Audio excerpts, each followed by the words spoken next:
양무진 북한대학원 대학교 교수 그리고 안찬일 세계 북한연구센터 소장과 얘기해 보겠습니다. 두 분 안녕하십니까? 안녕하십니까? 네, 남북 단일팀의 감동이 묻어나는 현장에서 현정화 감독의 목소리를 전해 들으셨습니다. 자, 현정화 감독에게 물었던 질문인데 교수님께도 좀 여쭤보겠습니다. 이번 남북 단일팀 앞으로 남북 교류에 어떤 영향을 미칠 거라고 기대하시나요? 그것이 이제 이 스포츠 교류, 소위 말해서 이 탁구 단일 토너먼트 해가지고 남북 간의 간접적인 의사소통이죠. 예. 또 과거에 91년도지요.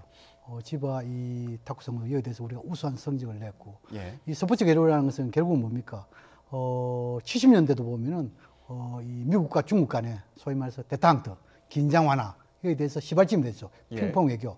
그런 차원으로 봤을 때 저는 이번 이 탁구 여기에 대해서 단일팀 이 부분이 소위 말해 선수와 관중과 또 이 집에서 보는 국민들 하나 되는 그런 측면에서 우리는 하나다, 하나의 민주다, 민족이다. 그런 측면에서 상당 부분 의미를 부여할 수 있다. 그렇게 생각합니다. 네, 북한 내부에서는 이런 분위기를 어떻게 받아들일까 이것도 궁금한데 이런 대회 소식들은 북한에 지금 전해지고 있는 상황인가요? 짤막짤막하게 보도하고 있는데 그럼에도 불구하고 이제 얼마 전에 또 농구가 평양에서 있지 않았습니까? 그 노동신문이 크게 보도했고 어쨌든 뭐 김정은 위원장이 이제 농구를 먼저 하자. 그래서 우리는 사실 축구를 하자 그랬다 이제 농구로 돌아왔지만 이번 탁구가 보여주는 바와 같이 이 국민들에게 주는 그 통일의 분위기, 평화의 분위기가 상당히 고조될 수 있기 때문에 또 뭐 북한이 크게 보도하지 않아도 어차피 이제 국민들이 다 알려지고 있기 때문에 이 스포츠 교류는 상당히 그 평화 프로세스를 진행해 나가는데 중요한 의미가 있다고 생각합니다. 예.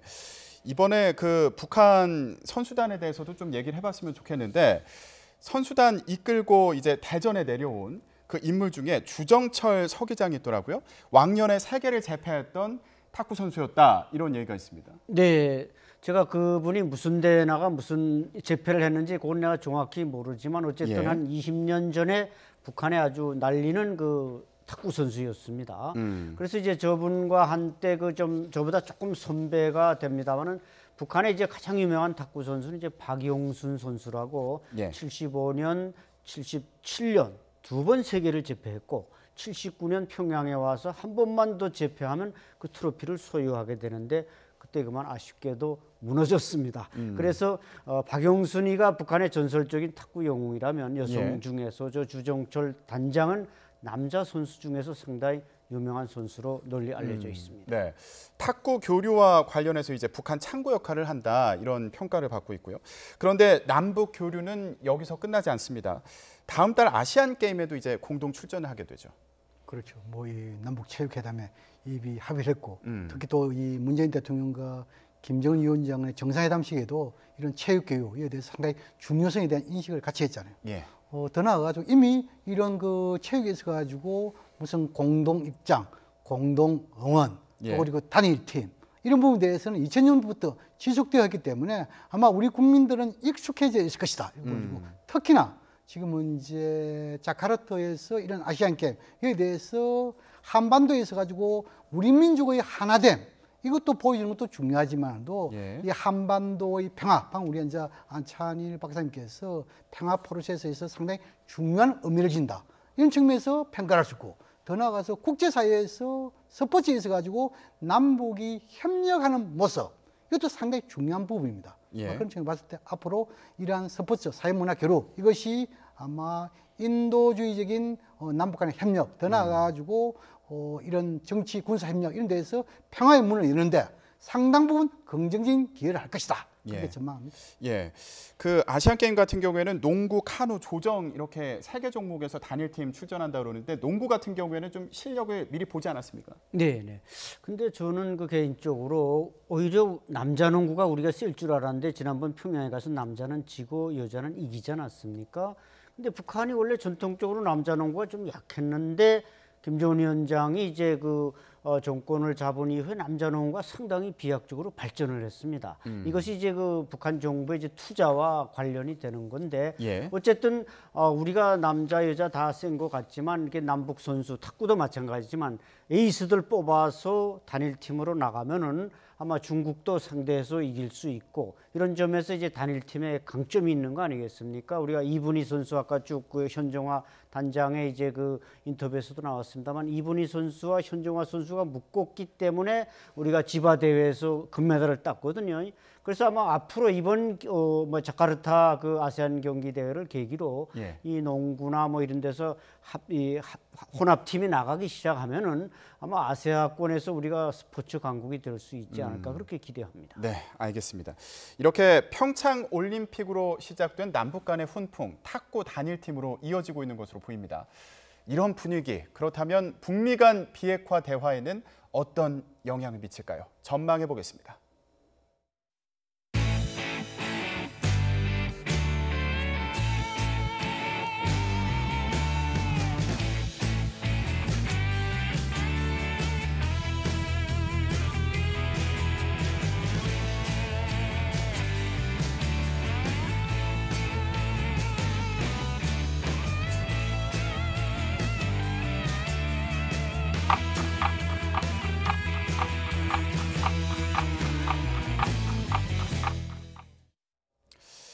네, 시간도 속도도 제한이 없다. 트럼프 미국 대통령의 발언입니다. 사실상 미국이 비핵화 시간표를 접고 장기전 탓에 접어든 거 아니냐 이런 평가도 나오고 있습니다.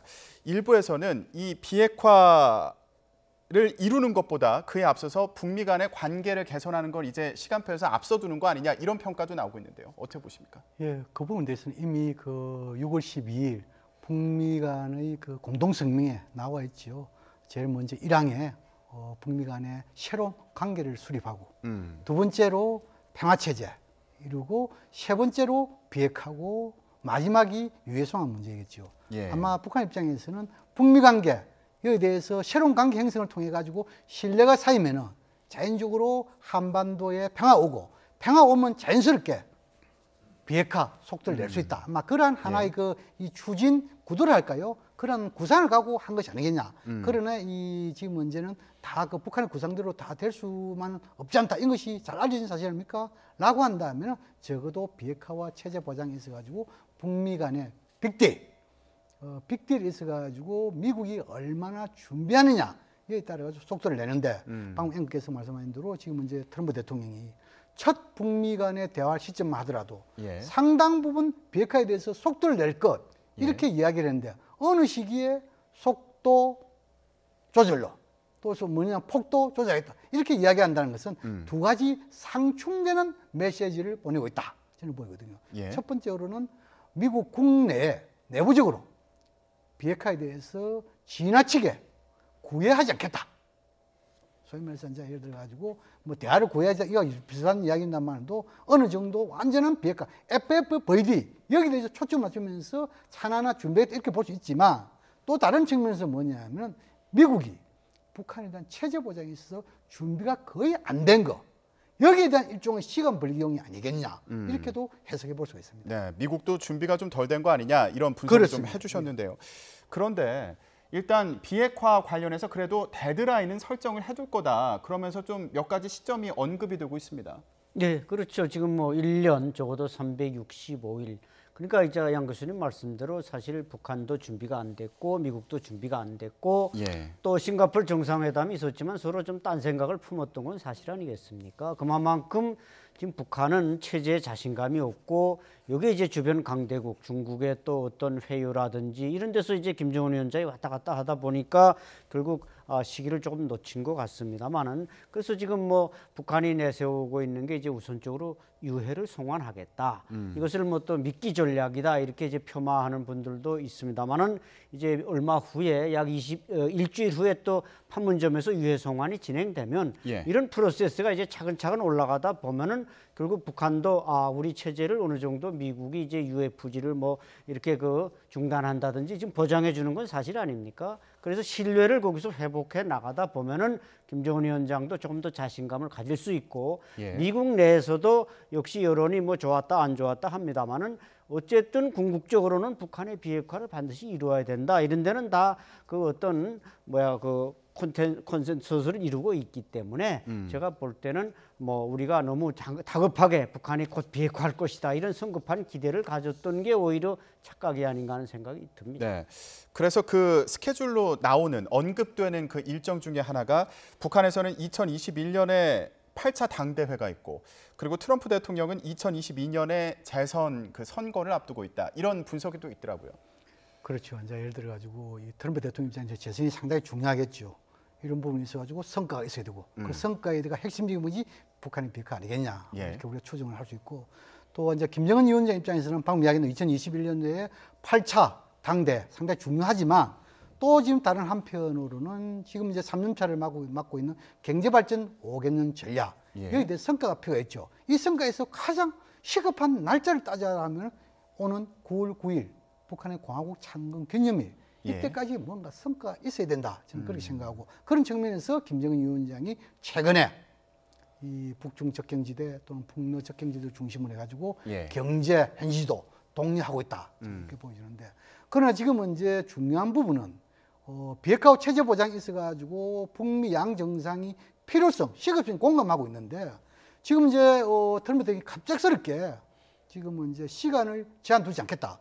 이것이 김정은 위원장 입장에 봤을 때는 상당 부분 딜레마를 줄 가능성이 있다는 생각이 들어요. 왜냐하면은 북한 입장에서 체제 보장이라는 것은 두 가지 조건이 청주돼야 됩니다. 하나는 군사적인 위협 요인이 해소돼야 되고 예. 또 하나는 경제적인 제재가 해제돼야 됩니다.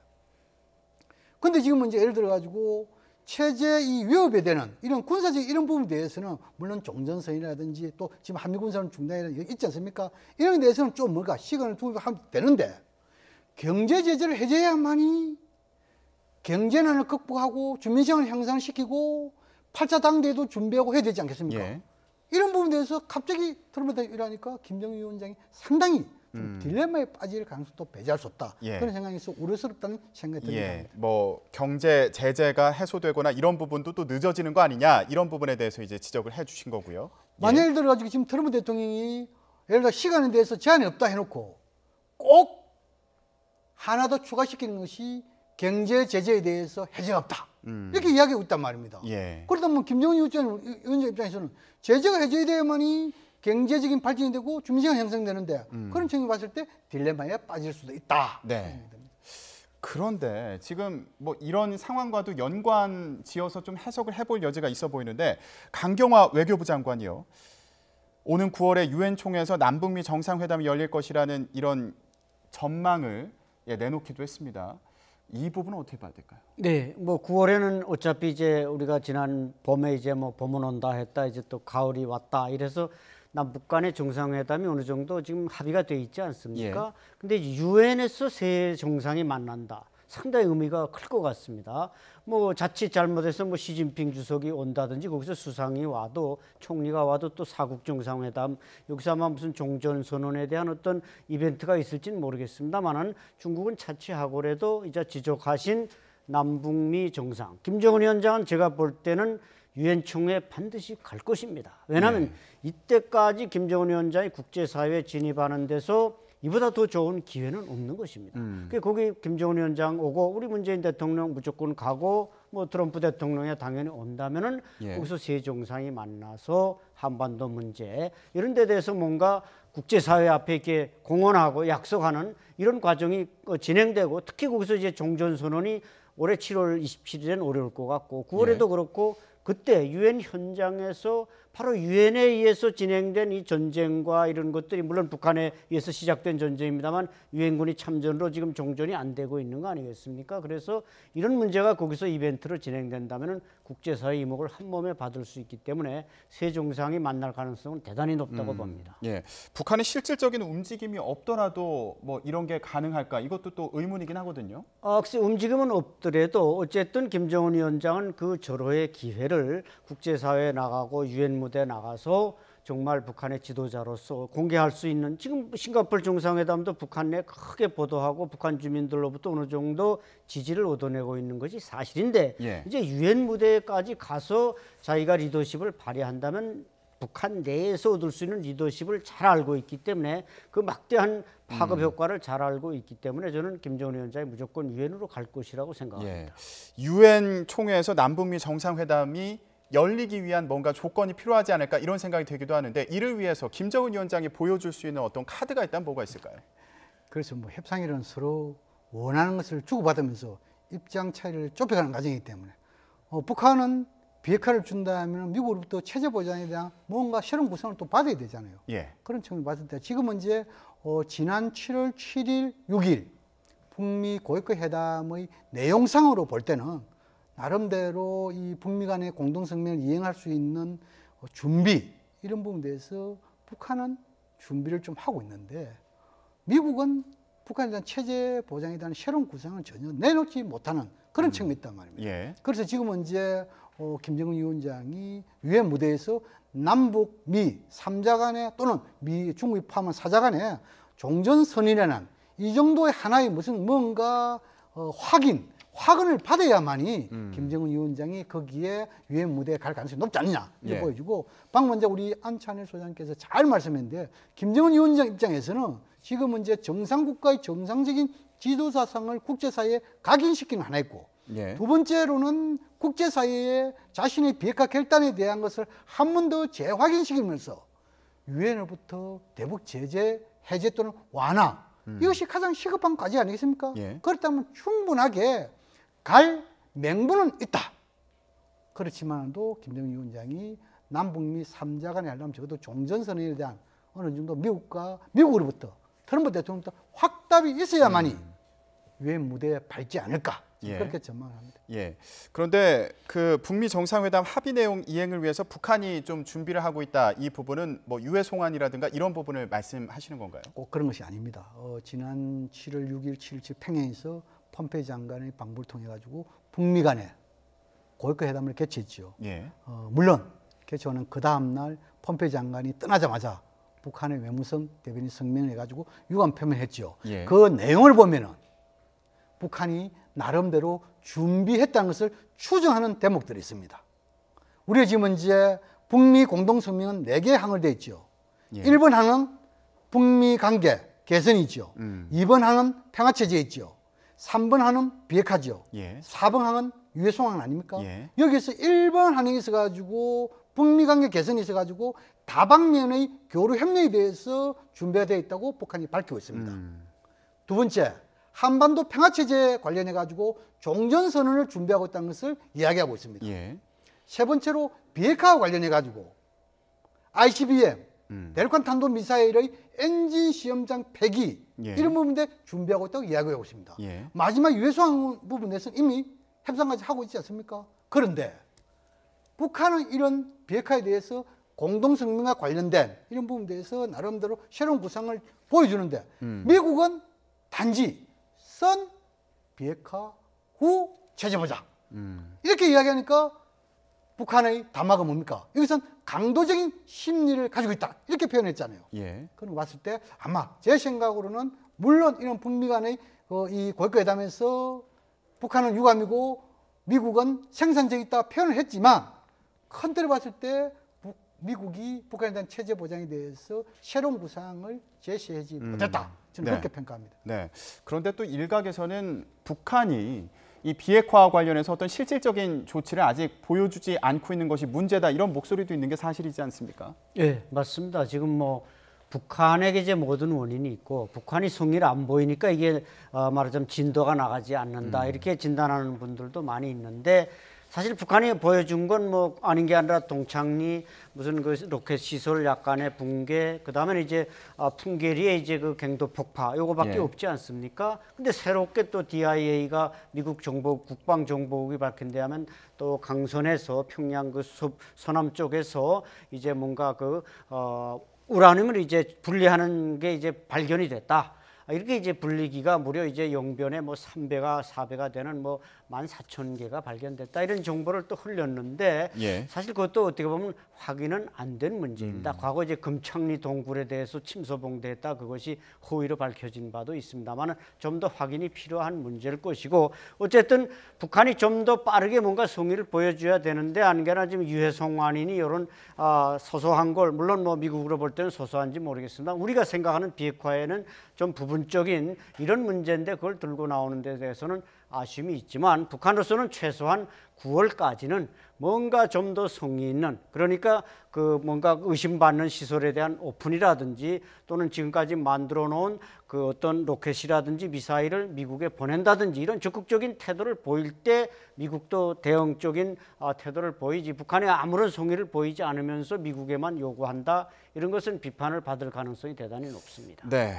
그렇다면 지금 북한은 과연 무슨 생각을 하고 있을까? 최근에 김정은 북한 국무위원장이 북중 접경 지역 경제 시찰에 좀 집중하고 있는 거 아닌가 이런 생각이 되기도 합니다. 이런 행보는 어떻게 해석할 수 있을까요?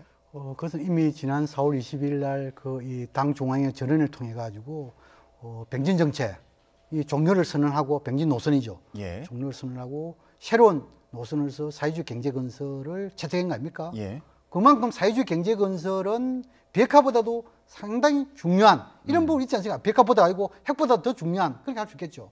그런 차원에서 김정은 위원장이 짧게는 9월 9일 당 창건일이 아닌 공화국 창건일에 뭔가 경제적 성과가 필요하고 또 다른 한편으로는 주민들에게 뭔가 비핵화에 대한 결단이 있어가지고 경제가 필요하다는 것을 계속 주입시키는 것이죠. 예. 그래서 아마 김정은 위원장이 여기 가가지고 때론 당정군의 간부들에게는 상당히 질책을 하고 또 주민들에게는 나름대로 칭찬하는 예. 그런 하나의 이중적인 행보라 보이지만 그러나 저는 지도자로서 소위 말해서 간부들에게 질책 한번 해가지고 충성성을 이끌고 또 주민들에게 소위 애민사상 이런 주민 친화 정책 이걸 네. 통해서 지지를 받는 거 아니겠어요? 그런 측면을 봤을 때 김정은 위원장은 지금의 머릿속에는 오로지 주민생활 형성과 관계되는 경제 발전에 집중하고 있다. 그렇게 생각합니다. 네, 지금 저희가 북중 접경 지역 이제 경제 시찰하는 그런 행보에 대해서 얘기를 해봤는데 러시아와의 관계도 좀 신경을 쓰는 게 아닌가 이런 생각이 들었습니다.